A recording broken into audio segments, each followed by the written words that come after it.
শেষ পর্যন্ত কি ফেঁসে যাচ্ছেন ডক্টর ইউনূস সরকারের মেটিকুলাস সংস্কৃতি উপদেষ্টা মোস্তফা সরোয়ার ফারুকী? সরকারের পদক্ষেপের ঘোষণা সেরকমই ইঙ্গিত দিচ্ছে। সকাল 9টায় প্রধানমন্ত্রী জুলাই জাদুঘর উদ্বোধন করেছেন। এনসিপির পক্ষ থেকে দাবি, বক্তব্য এরকম ছিল, দাবি তো না, তারা তো আসলে দাবি করে না, তারা এমনভাবে কথা বলে যে রাষ্ট্রের সর্বসর্বা তাদের বক্তব্য এরকম ছিল যে সরকার যদি জুলাই জাদুঘর উন্মুক্ত করে না দেয়, উদ্বোধন না করে, তাহলে আমরা উদ্বোধন করে দেব কিংবা জনগণ উদ্বোধন করে দেবে, এরকম বক্তব্য আমরা দেখেছিলাম। কিন্তু সেই সুযোগ সরকার তাদেরকে দিল না। সরকার জুলাই জাদুঘর উদ্বোধন করলো। যদিও জুলাই জাদুঘর হিসেবে গণভবনকে বেছে নেওয়া এটা ডক্টর ইউনূসের একেবারে স্পষ্ট রাজনৈতিক প্রতিহিংসা বলেই গত 2 বছর ধরে আলোচনা চলছে। বেশিরভাগ সচেতন মানুষ সেরকমটাই বলছেন, যে কারণে এখন প্রধানমন্ত্রীর থাকার বাসভবন নেই দেশে। কেন মনে হচ্ছে যে ফেঁসে যাচ্ছেন কিনা মোস্তফা সরোয়ার ফারুকী? কারণ এই মোস্তফা সরোয়ার ফারুকীর আন্ডারে জুলাই জাদুঘরের কাজ শুরু হওয়ার পর থেকেই এবং তার দায়িত্ব শেষ হওয়ার পরে ভয়ঙ্কর সব অভিযোগ তার বিরুদ্ধে উঠে আসতে দেখেছি গণমাধ্যমের রিপোর্টে। 113 কোটি টাকা বাজেট, সাথে 30 কোটি টাকা অতিরিক্ত জাতীয় জাদুঘর কর্তৃপক্ষের দেয়া, এই ব্যাপারগুলো, সাথে আবার গণপূর্ত মন্ত্রণালয়ের আলাদা বাউন্ডারি প্রাচীর তৈরি করা, এই ব্যাপারগুলো প্রায় প্রত্যেকটা ক্ষেত্রে অনিয়ম হয়েছে, দুর্নীতি হয়েছে, লুটপাট হয়েছে, এই অভিযোগ শুনে আসছে অনেক দিন থেকে। সরকার সিদ্ধান্ত নিয়েছে তদন্ত কমিশন গঠন করবে। ভয়ঙ্কর পরিস্থিতির দিকেই যাচ্ছে কি ডক্টর ইউনূসের বাহিনীর একজন সদস্যের পরিণতি? কি হচ্ছে? এখানে দুটো অপশন, সেই দুটো অপশন নিয়ে আলোচনা করার চেষ্টা করব এই ভিডিওতে। থাকবেন পলিটিক্স টিভির নিয়মিত আয়োজনে।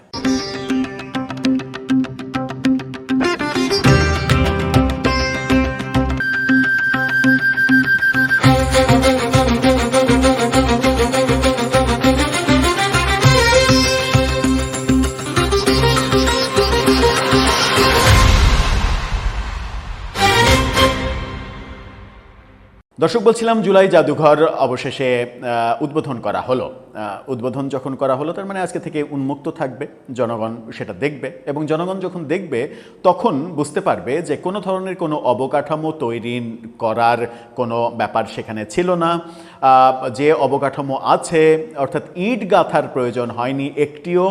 যে অবকাঠামো আছে সেই অবকাঠামোতেই কিছু স্ট্রাকচারাল পরিবর্তন, কিছু মনুমেন্ট, কিছু স্ট্যাচু, কিছু ভাস্কর্য, কিছু ছবি, কিছু লাইট সংযোজন করা, এই ব্যাপারগুলো করতেই 113 কোটি টাকা কিভাবে লাগে। এবং একটা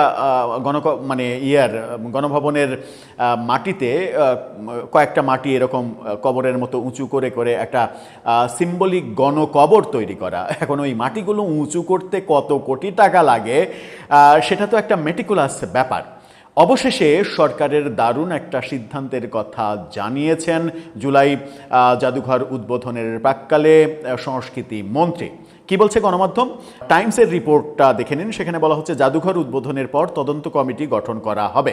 সংস্কৃতি মন্ত্রী এই তদন্ত কমিটি গঠনের কথা নিশ্চিত করেছেন সংস্কৃতি মন্ত্রী নিতাই রায় চৌধুরী, যেখানে ডাক্তার জাহেদ, প্রধানমন্ত্রীর তথ্য উপদেষ্টা, তিনিও উপস্থিত ছিলেন। সংস্কৃতি মন্ত্রী বলেছেন, জাদুঘরের উদ্বোধনের পর পরিচালনা পর্ষদের সঙ্গে আলোচনা করে একটি তদন্ত কমিটি গঠন করা হবে, যাতে দুর্নীতির কিছু থাকলে তা তদন্তে বেরিয়ে আসে। এরপর কোনো অনিয়ম বা দুর্নীতির প্রমাণ মিললে আইন অনুযায়ী ব্যবস্থা গ্রহণ করা হবে। তিনি বলেন, অস্পষ্ট বা সাধারণভাবে করা দুর্নীতির অভিযোগের ভিত্তিতে কোনো ব্যবস্থা নেওয়া সম্ভব নয়। অভিযোগে সংশ্লিষ্ট ব্যক্তি, অভিযোগের ধরন এবং কিভাবে দুর্নীতি হয়েছে তা স্পষ্টভাবে উল্লেখ থাকতে হয়। অনেক দুর্নীতি হয়েছে ধরনের অভিযোগ আইনের ভাষায় ভেগ অ্যান্ড ইনডেফিনিট, খুবই স্বাভাবিক ব্যাপার। দুর্নীতি অবশ্যই প্রমাণ সাপেক্ষ, তথ্য প্রমাণ লাগে। আইনের প্রক্রিয়ায় অভিযোগ অবশ্যই সুনির্দিষ্ট হতে হবে এবং একজন অভিযোগকারী থাকতে হবে। সুনির্দিষ্ট অভিযোগ পেলে তা তদন্ত করে প্রয়োজনীয় ব্যবস্থা নেয়ার উদ্যোগ তখন দেখা যাবে। আইনগত তদন্তের জন্য আনুষ্ঠানিক অভিযোগ প্রয়োজন। অভিযোগে দুর্নীতির বিষয় থাকলে তো দুর্নীতি দমন কমিশনে পাঠানো হবে, আর ফৌজদারি অপরাধের বিষয় হলে সংশ্লিষ্ট আইনি প্রক্রিয়ায় মামলা করা হবে, এমনটা তিনি জানিয়েছেন। মানে মোদ্দা কথাই সেটা হচ্ছে যে এতদিন যেগুলো গণমাধ্যমে বিভিন্নভাবে উঠে এসেছে তার পরিপ্রেক্ষিতে সরকার একেবারে সুনির্দিষ্ট অভিযোগের প্রেক্ষিতে তদন্ত কমিটি গঠন করবে এবং সেই তদন্ত কমিটি তুলে আনবে যে এখানে তদন্ত করে কোনো কিছু পাওয়া গেল কিনা। এখন অভিযোগগুলো কে ছিল? অভিযোগগুলো ছিল সেটা হচ্ছে জুলাই জাদুঘরে সরকারি চাকরিবিধি ভঙ্গ করে চাকরি দেয়া। চাকরির বিজ্ঞপ্তি যেদিন প্রকাশ হয়েছে তার 2 দিন আগে রাতের বেলা গোপনে ইন্টারভিউ নিয়ে চাকরি কনফার্ম করা হয়েছে। চাকরি কনফার্মের পরে ইন্টারভিউ দেয়া হয়েছে এবং সরকারি চাকরি, এই পর্যায়ের সরকারি চাকরি কোনোভাবে লিখিত পরীক্ষা ছাড়া সরাসরি ইন্টারভিউতে চাকরি হয় না, সেটাও করা হয়েছে, লিখিত পরীক্ষা নেওয়া হয়নি। নাম্বার 1। নাম্বার 2, নাস্তার বিলে পর্যন্ত লক্ষ লক্ষ টাকার অসঙ্গতি দেখা গেছে, এরকম গণমাধ্যমের রিপোর্টে উঠে এসেছে। নাস্তা দেয়া হয়েছে এইভাবে এবং ওখানকার কর্মচারীরা গণমাধ্যমে বলেছেন যে কোনো ধরনের কোনো নাস্তা খাবার কোনো কিছুই দেয়া হয় না, অথচ এর পেছনে লক্ষ লক্ষ টাকা দেখানো হয়েছে। সেখানকার কাজ মানে ডকুমেন্টারি ফিল্ম, শর্ট ফিল্ম তৈরি করার জন্য কিংবা ভাস্কর্য তৈরি করার জন্য ভুয়া নামে ভুয়া ঠিকানায় কাজগুলো দেওয়া হয়েছে, কোটি কোটি টাকার কাজ। এবং সেই জায়গাগুলো অনুসন্ধান করতে গিয়ে গণমাধ্যম দেখেছে যে রিকশার গ্যারেজ অথবা সেলুনের দোকান, মানে সেখানে 30 বছর ধরে এরকম সংগঠনের কিংবা এরকম প্রতিষ্ঠানের কোনো অস্তিত্ব নেই। কি বলে যে অটোরিকশার গ্যারেজ, সেই ঠিকানায় কাজ দেওয়া হয়েছে ডকুমেন্টারি ফিল্মের, এই ব্যাপারগুলো উঠেছে এবং নানাভাবে অভিযোগ শুনছি যে এই কর্মকাণ্ডগুলো যেগুলো কাজগুলো দেওয়া হয়েছে সেই কাজগুলো বেনামে এগুলো দেওয়া হয়েছে এই কারণেই যে প্রতিষ্ঠানগুলোর মালিকানা আদতে মোস্তফা সরোয়ার ফারুকীর স্ত্রীর রয়েছে, বেনামে এই কাজগুলো করেছেন তিনি, এরকম অভিযোগ গণমাধ্যমে আমরা শুনেছি। এখন দুটো ব্যাপার, একটা হচ্ছে যে হয় অভিযোগ থেকে মুক্তি দিতে হবে তাকে, অথবা অভিযোগ প্রমাণ করে তাকে শাস্তির আওতায় আনতে হবে। সবথেকে বড় প্রশ্ন যখন এই খুঁটিনাটি ব্যাপারগুলো উঠে এসেছে এবং সবথেকে বড় প্রশ্ন যেটা 113 কোটি টাকা কিভাবে খরচ হয়, যেখানে 1 টাকার একটা ইট গাঁথার প্রয়োজন হয়নি, মানে কোনো স্ট্রাকচার তৈরি করার, বিল্ডিং স্ট্রাকচার তৈরি করার প্রয়োজন হয়নি, সেখানে কি এমন ওখানে ঘটেছে যে 113 কোটি টাকার সাথে জাতীয় জাদুঘরের আরও 30 কোটি টাকা, এই 143 কোটি টাকা, সাথে আবার বিভিন্নভাবে শোনা যাচ্ছে যে বাউন্ডারি প্রাচীর যেটা দেওয়া হয়েছে লোহার রডের, সেটা আবার গণপূর্ত মন্ত্রণালয় আলাদাভাবে করেছে। সুতরাং স্ট্রাকচারাল কাজ বলতে যে প্রাচীরটা দেওয়া হয়েছে লোহার রডের প্রাচীর, সেটা গণপূর্ত মন্ত্রণালয় আলাদাভাবে করেছে, এরকম তথ্যও গণমাধ্যমে এসেছে। এখন দেখার বিষয় সব মিলিয়ে অভিযোগগুলো, শুধু এই অভিযোগ না, তার মন্ত্রণালয়ে তো প্রচুর অভিযোগ, প্রচুর। তার মন্ত্রণালয়ে এই গণভোটকে কেন্দ্র করে, তারপরে হচ্ছে যে জুলাই যুদ্ধকে কেন্দ্র করে ডকুমেন্টারি, শর্ট ফিল্ম, গান, এটা ওটা বানানো এবং সেই বানানোর কাজগুলো কাদেরকে দিয়েছেন, নামে বেনামে। একটা সিম্পল একটা ডকুমেন্টারি তৈরি করার 3 মিনিটের 5 মিনিটের ডকুমেন্টারির জন্য 27 লাখ টাকা বরাদ্দ করা হয়েছে, একটা শর্ট ফিল্মের জন্য 5 কোটি টাকা বরাদ্দ করা হয়েছে, এরকম অনেক অভিযোগ আমরা শুনছি।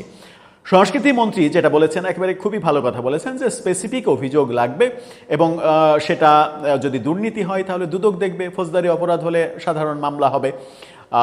দেখার বিষয় যে তদন্ত কমিটি আদতে হয় কিনা। যখন প্রধানমন্ত্রী এই জাদুঘর উদ্বোধন করলেন, যেটা নিয়ে সবথেকে বড়, মানে জুলাই জাদুঘর নিয়ে কিন্তু বিতর্ক তেমন নেই, হ্যাঁ বিরোধী পক্ষ তো বিতর্ক করবেই, মানে সেটা খুবই স্বাভাবিক, কিন্তু জুলাই জাদুঘর নিয়ে মূলত কোনো বিতর্ক নেই। এই কারণেই বলছি যে একটা আন্দোলন হয়েছে, তার একটা স্মৃতি রাখতে চায় আন্দোলনকারীরা, এটা তো ন্যায্য একটা দাবি, হতেই পারে, কিন্তু হোয়াই গণভবন? গণভবন হচ্ছে প্রধানমন্ত্রীর বাসভবন, গণভবন শেখ হাসিনার বাড়ি না, শেখ হাসিনার বাসভবন না। প্রধানমন্ত্রীর বাসভবন আজকে নাই। তারেক রহমান প্রধানমন্ত্রী হওয়ার পরে তিনি তার নিজের বাড়িতে থাকছেন, যেটা তার নিরাপত্তার জন্য ভয়াবহ রকমের হুমকির ব্যাপার হতে পারে। প্রধানমন্ত্রী থাকার জায়গা পাচ্ছেন না। প্রায় 18 একর জমিতে গণভবন প্রতিষ্ঠিত, যেটা দক্ষিণ এশিয়ার দক্ষিণ এশিয়া এখন পর্যন্ত বড় জাদুঘর ছিল শাহবাগ জাদুঘর, যেটা প্রায় 8 একর জমিতে প্রতিষ্ঠিত। আর গণভবন হচ্ছে 18 একর জমিতে প্রতিষ্ঠিত, প্রায় 18 একরের একটু কম, প্রায় 53 বিঘা জমির উপরে এটা প্রতিষ্ঠিত, যেটা দক্ষিণ এশিয়ার সর্ববৃহৎ জাদুঘর। আজকে উদ্বোধনের পরে সেটাই স্বীকৃতি পাবে এবং পৃথিবীর অন্যতম বৃহৎ জাদুঘর করা হয়েছে। এই যে কাজগুলো, যেটা আমরা বাংলাদেশের মুক্তিযুদ্ধ জাদুঘর মাত্র 2 বিঘা জমির ওপরে তেজগাঁতে অবস্থিত, এটা মানে আগারগাঁতে অবস্থিত, সেই ব্যাপারগুলো যখন আমরা দেখছি তখন 18 একর মানে কোথায় 2 বিঘা, কোথায় 53 বিঘা, মানে এই পরিকল্পনার পেছনে, এই সিদ্ধান্তের পেছনে মুক্তিযুদ্ধকে ছোট করার ব্যাপার ছিল কিনা, এই প্রশ্ন গত 2 বছর ধরেই আমরা শুনছি। আমরা জানি না পেছনে কি ছিল, কিন্তু আমরা সাধারণ চোখে যেটা দেখি সেটা হচ্ছে মুক্তিযুদ্ধ জাদুঘর মাত্র 2 বিঘা জমিতে প্রতিষ্ঠিত, আর একটা সরকার পতন আন্দোলনের জাদুঘর 53 বিঘা জমির উপরে প্রতিষ্ঠিত। সেটাও না হলে মেনে নেওয়া গেল, কিন্তু প্রধানমন্ত্রীর থাকার বাসভবন যখন নেই, বিকল্প একটা বাসভবন তৈরি হতে যে বিশাল সময় এবং অর্থের প্রয়োজন, সেটা মাথায় রেখেই কি মেটিকুলাস ডিজাইনে তারেক রহমান প্রধানমন্ত্রী হচ্ছেন, এটা জেনেই ডক্টর ইউনূসের সরকার এরকম সিদ্ধান্ত নিয়েছিল যে তারেক রহমান যেন থাকার জায়গা না পান, তার যেন নিরাপত্তা সংকট হয়। এরকম ভয়াবহ ব্যাপারও কি তাদের মাথায় ছিল? দর্শক, আপনার ভাবনা জানিয়ে লিখতে পারেন আমাদের কমেন্ট বক্সে।